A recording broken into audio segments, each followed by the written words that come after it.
In 2006, BBC Panorama assigned a reporter, John Sweeney, to do a program about Scientology, and particularly the fact that the leader of Scientology, David Miscavige, was physically abusing people. It was the culmination of a lot. I mean, I'd been in the hole for a year.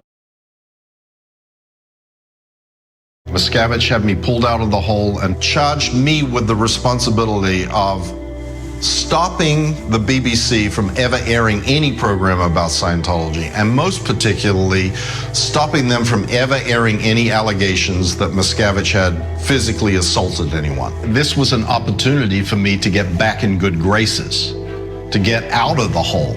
I mean, I'd been there for almost 2 years, that if I came out and I did a good job of this, I would be able to extricate myself from being a prisoner in the hole and go back to somewhat normal life as a servant of the Sea Organization. Hi, Mike. He was constantly going, well, why do you have private investigators following me? I'm like, that never happened. Ever happened. And of course there were. I was following John Sweeney. Oh, there it is. Okay, there we are. John Travolta was having a premiere of his movie Wild Hogs in London. And the concern that Miscavige had was that John Sweeney would get into the Four Seasons Hotel where they were doing the press junket. So I had to then quickly alone get on a plane to London and brief John Travolta and his PR people and security to be on the lookout for the bald lunatic that was John Sweeney.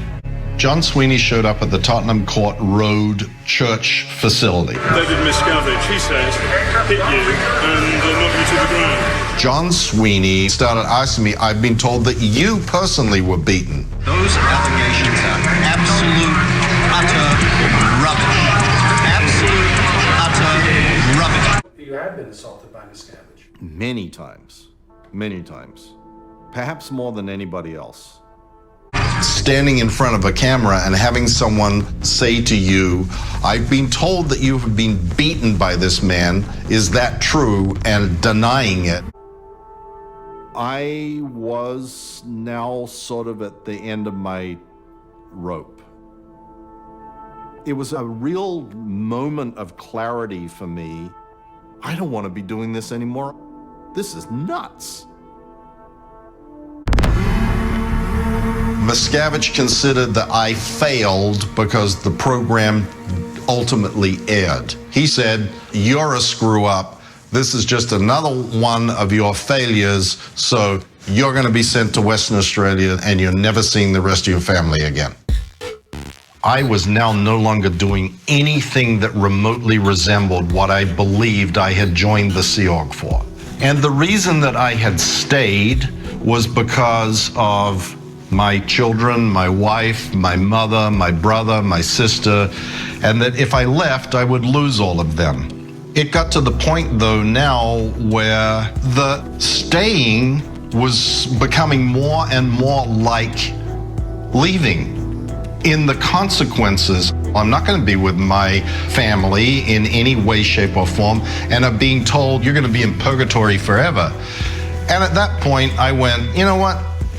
I've got nothing to lose anymore. I knew as I was walking out of this building, that was the last time that I would ever talk to my wife. It was the last time I'd ever talk to my children. It was the last time I'd ever talk to any of the rest of my family. But I just couldn't keep going. But this was the moment then. This was the moment when you said, goodbye, I'm out, I've had enough. This is exactly it. It happened right here. I picked up my briefcase, I walked out the front door and then started running to the tube station. I looked around to see if they'd figured out that I had just walked out without an escort. I bought a ticket for the tube, got on the train, and went, I'm done. I'm out.